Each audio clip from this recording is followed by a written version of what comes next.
Psikologi merupakan ilmu yang luas dan terus berkembang.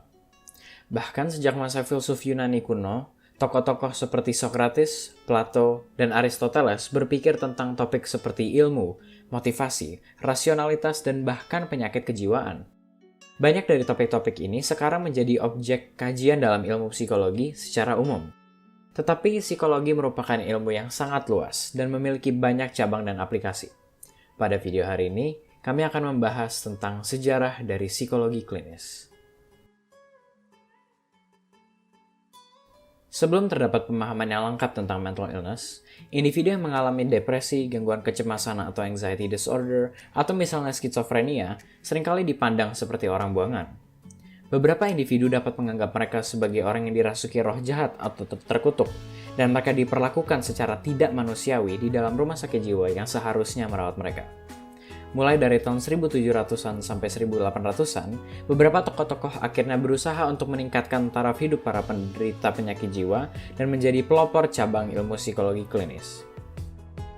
William Tuke sering dijuluki sebagai pelopor rumah sakit jiwa modern. Beliau lahir di Inggris pada tahun 1732, dan setelah mendengar kisah tentang kondisi penderita penyakit jiwa, ia memutuskan untuk meningkatkan taraf hidup individu yang sebelumnya diperlakukan dengan sangat tidak manusiawi di dalam rumah sakit jiwa pada masa itu. Beliau mendirikan pusat perawatan di mana individu yang mengalami gangguan jiwa dapat diperlakukan dengan baik dan manusiawi. Pusat perawatan ini dinamakan York Retreat, dan institusi ini akhirnya memicu munculnya institusi-institusi lain di sekitar Eropa dan Amerika Serikat yang juga berkomitmen untuk memperlakukan pasiennya dengan baik dan ramah. Philippe Pinel adalah orang yang membebaskan orang-orang dengan penyakit mental di Paris dari penjara bawah tanah, di mana para pasien diperlakukan seperti narapidana. Pinel merupakan orang yang meyakinkan orang-orang dengan kuasa di Paris pada masanya bahwa orang dengan penyakit mental bukan berarti dirasuki oleh setan, namun mereka juga membutuhkan belas kasih dan mempunyai harapan. Pinel membuat sebuah institusi yang pasiennya tidak ditahan dengan rantai atau dipukuli, melainkan diberikan makanan yang sehat dan perlakuan yang baik. Selain itu, Pinel menganjurkan staf untuk menuliskan catatan perawatan, klasifikasi penyakit, dan riwayat kasus selama pasien jalani perawatan. Hal-hal tersebut dianjurkan karena Pinel tertarik untuk memperbaiki pasien dibanding mengurung mereka. Dorothea Lynn Dix. Pada tahun 1841, Dorothea mengajar sekolah minggu pada salah satu penjara, di mana para narapidana ditangkap karena memiliki penyakit gangguan mental. Para narapidana diperlakukan secara tidak senonoh. Melihat hal itu, Dorothea mendedikasikan hidupnya untuk mengembangkan perawatan gangguan jiwa. Dorothea berkeliling dari kota ke kota mengumpulkan data, lalu mempresentasikan dan meyakinkan komunitas untuk memperlakukan orang dengan gangguan jiwa secara lebih berkemanusiaan. Elliot merupakan seorang psikiater di Connecticut pada tahun 1800-an, di mana pada saat itu hanya terdapat 3 negara yang memiliki rumah sakit untuk orang dengan penyakit mental. Pada masa itu, orang dengan penyakit mental ditanggung oleh keluarganya sendiri, namun keluarga cenderung menyembunyikan anggota keluarganya dengan penyakit mental tersebut, karena dianggap aib dan merasa malu. Todd mempelajari usaha Pinel di Prancis, kemudian menyebarkan berita ini kepada rekan-rekannya di Amerika Serikat, dan mereka mendukung Todd sepenuhnya. Maka dari itu, Todd dapat mengumpulkan dana pada tahun 1824 untuk membuka The Retreat di Hartford, Connecticut. Todd memastikan pasien di The Retreat akan selalu diperlakukan secara manusiawi dan bermartabat. Pada tahun 1896, Whitmer mendirikan klinik psikologi pertama di dunia pada University of Pennsylvania. Ini merupakan kali pertamanya ilmu psikologi diaplikasikan pada masalah yang dimiliki oleh orang lain. Whitmer dikenal sebagai the founder of clinical psychology karena 6 pencapaian ini. Beliau merupakan orang pertama yang mengungkapkan gagasan bahwa ilmu psikologi dapat menjadi dasar untuk profesi yang dapat menolong orang. Beliau mendirikan dan mengembangkan fasilitas pertama untuk menerapkan gagasan ini, yaitu menciptakan sebuah klinik psikologi. Beliau mencetuskan istilah psikologi klinis sebagai profesi baru.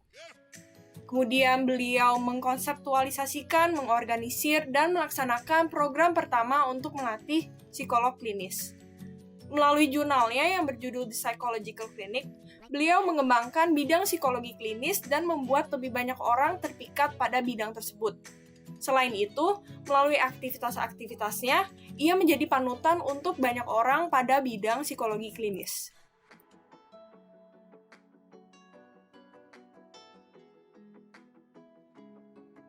Mengkategorikan gangguan mental telah menjadi isu yang penting pada psikologi klinis sejak Whitmer mendefinisikan bidang tersebut. Pada tahun 1800-an di Eropa, gangguan mental mulai dikategorikan dalam dua kategori yang sangat luas, yaitu neurosis dan psikosis. Mereka yang neurotik dikatakan menderita gejala-gejala psikiatrik seperti apa yang kita sebut sekarang sebagai anxiety dan depression.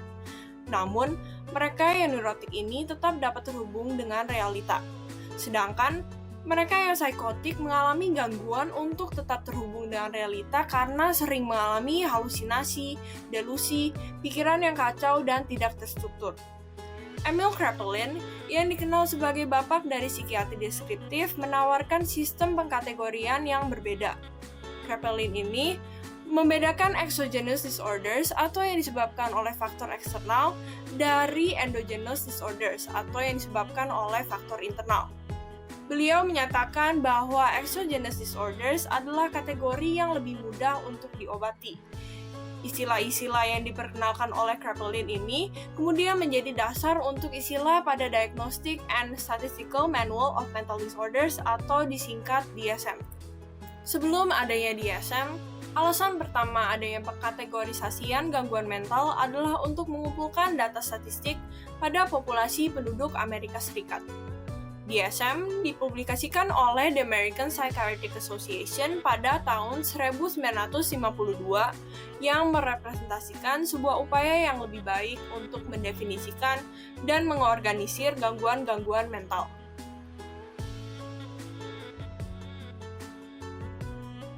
Kemajuan penting dalam sejarah pengujian inteligensi muncul pada awal abad 1900-an, ketika pemerintah Prancis membutuhkan bantuan dalam menentukan murid sekolah manakah yang dapat memenuhi syarat untuk layanan khusus.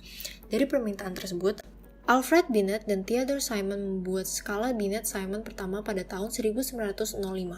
Skala ini merupakan uji pertama yang menggabungkan perbandingan usia mental dengan usia kronologis sebagai pengukuran inteligensi. Uji ini ketika dinyatakan sebagai bagian masalah, menghasilkan intelligence quotient atau yang disebut sebagai IQ. Uji Binet semakin dikenal pada akhirnya direvisi oleh Lewis Terman pada tahun 1937 yang disebut dengan Stanford Binet Intelligence Scales. Nama uji inilah yang dikenal hingga saat ini. Sampel yang terstandarisasi dan rentang usia peserta tes meningkat dengan versi baru uji Binet. Namun, bahkan setelah Terman melakukan revisi pada tahun 1937, tetap menjadi pengukuran IQ yang berfokus pada anak. Pada tahun 1939, David Walsher memenuhi kebutuhan untuk uji inteligensi pada orang dewasa dengan publikasi uji Wechsler-Bellevue. Uji ini dengan waktu cepat menjadi populer di kalangan psikolog yang bekerja dengan orang dewasa dan revisi uji ini masih dikenal hingga saat ini. Pada tahun 1949, Wechsler merilis uji inteligensi versi anak yang ia sebut dengan The Wechsler Intelligence Scale for Children atau WISC. Hal yang membedakan uji WISC dengan uji Stanford Binet adalah penyertaan subtes yang spesifik serta skala kinerja dan verbal. Uji WISC ini sudah beberapa kali direvisi hingga pada tahun 1967, Wechsler menambahkan uji inteligensi untuk anak sangat muda yang disebut dengan The Wechsler Preschool and Primary Scale of Intelligence atau WPPSI. Beberapa pengukuran inteligensi anak dan dewasa lainnya hadir selama masa uji Stanford Binet dan uji Wechsler. Namun, melebihi pengukuran lainnya, kedua uji ini menjadi standar di lapangan. Kedua uji ini juga menjadi pesaing di bidang penilaian psikologis.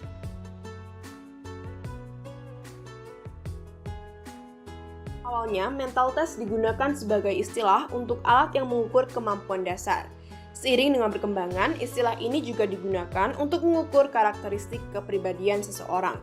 Pada tahun 1921, Hermann Rorschach, seorang psikiater dari Swiss, mempublikasikan sebuah alat tes kepribadian yang disebut dengan Rorschach Inkblot Method. Alat ini didasarkan dengan asumsi bahwa individu akan memproyeksikan kepribadian mereka ke stimulus yang bersifat ambigu. Oleh karena itu, persepsi individu tentang noda hitam tersebut akan mirip dengan persepsi mereka terhadap dunia di sekitar mereka. Melanjutkan keberhasilan Rorschach, banyak alat tes kepribadian yang dipublikasikan. Contohnya, Thematic Apperception Test dan juga Minnesota Multiphasic Personality Inventory atau MMPI. MMPI merupakan tes yang menggunakan pensil dan kertas sebagai instrumennya. Klien akan mengerjakan pertanyaan pilihan ganda atau pertanyaan benar-salah tentang diri mereka. MMPI menjadi salah satu alat tes kepribadian yang terkenal karena memiliki sistem yang dapat mendeteksi ketika ada individu yang sengaja berbohong ketika mengerjakan tes. Rentang tahun 1880 sampai 1920 sering dijuluki sebagai The American Psychotherapy Movement. Khususnya karena setelah Perang Saudara, terdapat perdebatan tentang metode perawatan yang paling efektif diterapkan untuk pasien di rumah sakit jiwa, obat-obatan atau psikoterapi. Salah satu tokoh yang paling berpengaruh dalam perkembangan psikoterapi adalah Lightner Whitmer, yang mendirikan klinik psikologis di Universitas Pennsylvania yang menerapkan metode ilmiah untuk mencegah, mendiagnosis, serta menangani gangguan jiwa dan perilaku. Karena usahanya, Whitmer seringkali diberi julukan Bapak Psikologi Klinis. Selain Whitmer, teori psikoanalisis Sigmund Freud mulai digunakan khususnya di Amerika pada awal abad ke-20.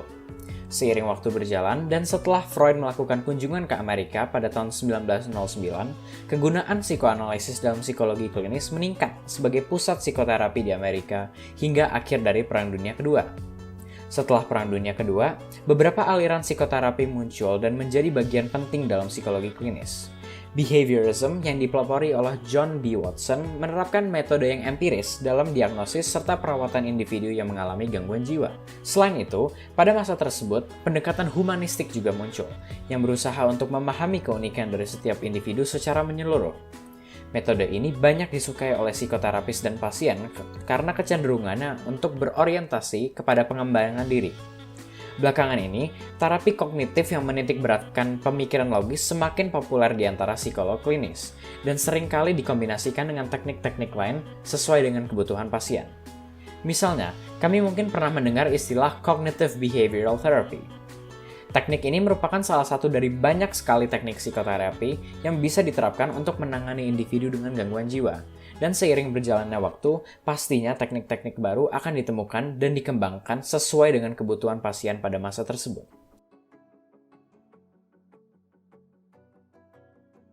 Pada tahun 1917, The American Association of Clinical Psychologists dibentuk, dan pada tahun 1919 bertransisi menjadi bagian klinis dari The American Psychological Association, atau APA.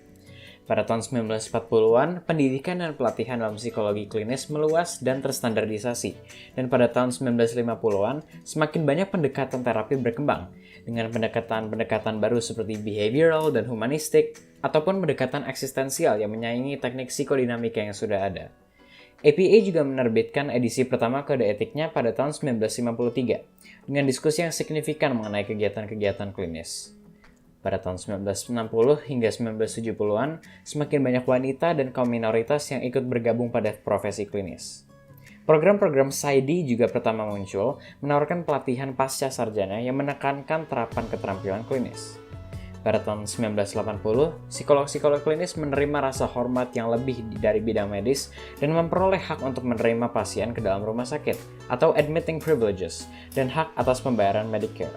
Pertumbuhan profesi klinis terus berlanjut dari tahun 1990 hingga 2000-an, diiringi dengan gender dan etnis yang semakin beragam dari mereka yang bergabung pada bidang tersebut. Mereka yang ingin berprofesi di bidang psikologi klinis saat ini memiliki lebih banyak pilihan daripada tahun-tahun sebelumnya.